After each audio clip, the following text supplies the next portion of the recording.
witching hour is upon us.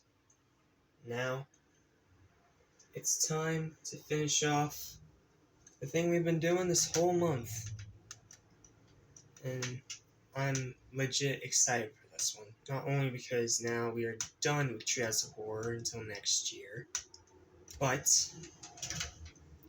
also because it is Halloween after all, so what better time to watch one of these than right now.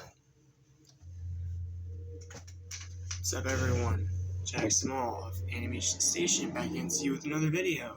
Yes, I brought back the lighting and the fog because this one deserves it. Happy Halloween, everybody. Today we are taking a look at the first of my little Halloween surprises for you today. Treehouse of Horror 2033. Wow, I was...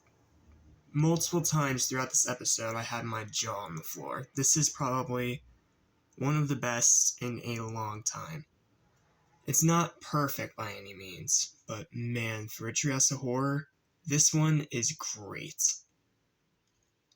So the first thing I should say right off the bat is that this one does not have a little opening segment.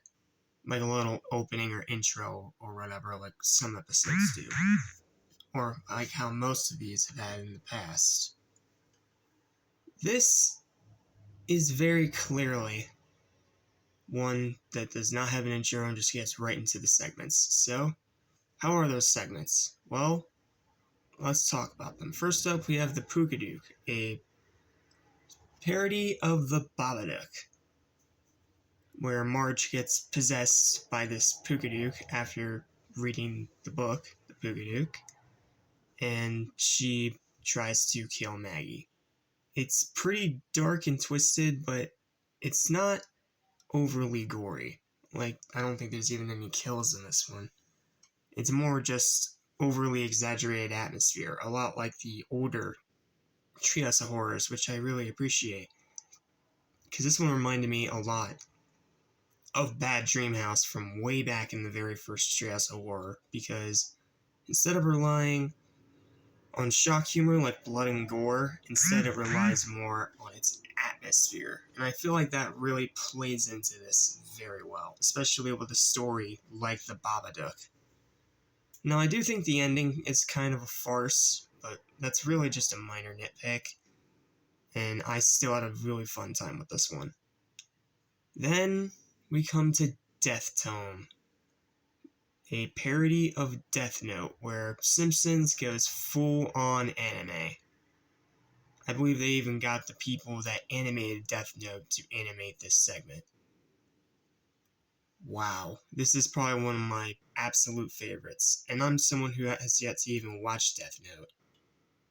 But I loved this segment, straight loved it. Lisa gets this Death Tome that allows her to kill whoever she wants by putting their name in the book. You know, a lot like the actual Death Note. And then this Shinigami, or kind of like the light and... sorry, I forget the dude's name. That kind of dynamic here. But wow, the animation is great. There's a few moments of brutality, but this one's again more about just its atmosphere and letting that beautiful animation sink in, because wow. If you showed me a random screenshot from this and I had no further knowledge, I would not have been able to even guess that this was Simpsons. It looks nothing like it. And it is a bit weird hearing those voices coming out of the mouths of these anime characters, but I think in this case it works really well. And not to mention the ending is actually a nice double twist. I love Death Tome. It's going right up there with some of the absolute best segments of the entire Treehouse of Horror anthology. Just excellent all around. Then we come to Simpson World, a parody of Westworld, and a huge treat for the most diehard of Simpsons fans and Fox Animation fans in general. So, in this segment, Homer finds out that he is an AI, but he decides that he wants to go on having an intelligence anyway, so he inadvertently kills the two people that were holding him there, and then wakes up these replicants of his family, and they all try to escape Simpsons world. This episode is littered with references, whether it's Marge on the monorail being the beginning of the episode and even being in that very old-fashioned style animation, like from way back in season 2 and 3, which is a real delight to see. Or whether it's dialogue that calls back to other episodes and a few other Treehouse of Horrors, like for example, there's a line from Ralph that's a direct parody that comes directly from the WizKids segment of a previous Treehouse of Horror. I can't remember which one off the top of my head, but that was really cool. But yeah, it's loaded with references, and the ending, I dare not spoil the ending. It is super cool, and there's a secret crossover in there. Seriously, guys, that I love it. I'm not even someone that watches Westworld, but man, that I loved this segment a lot. I do think the Pugaduke is definitely the weakest of the three, but it's by no means bad. It's one that goes more for atmosphere than scares.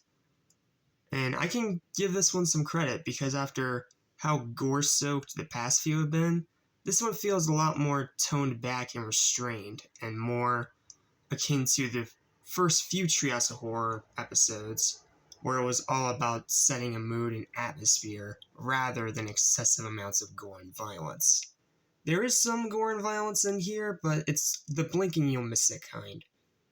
Where if you blink, next scene it's gonna be completely gone. So I was engaged the whole time. I had a damn good time with this episode, and it's probably gonna go right up there in my top 10 of all time. I don't think it's perfect, and I don't think it's anywhere near the quality of 15 and 10, but I loved 33. And for a 33rd episode in an anthology like this, let alone from a 34th season of a franchise, that's impressive. My final verdict for this is a strong 9 out of 10, with some wiggle room to maybe push it to 10 next year when I give it another rewatch, because I feel like on rewatch I'm going to get more out of it. Not to mention if I actually start watching Westworld and Death Note, then I'll actually get more of the references and more of the Easter eggs and nods, and maybe become even more in love with it. But wow, they went all out for this Treehouse of Horror, and I absolutely love it. Well, that's going to conclude Treehouse of Horror for this year anyway.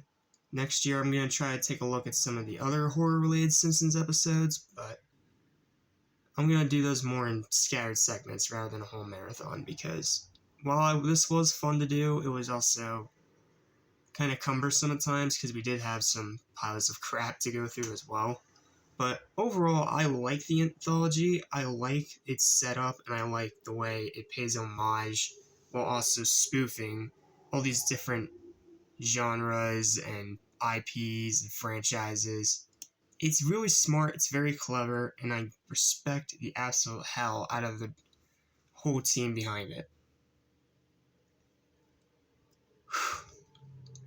Alright, well, I think all we have left now is the Wendell and Wild review and Return to Zombie Island.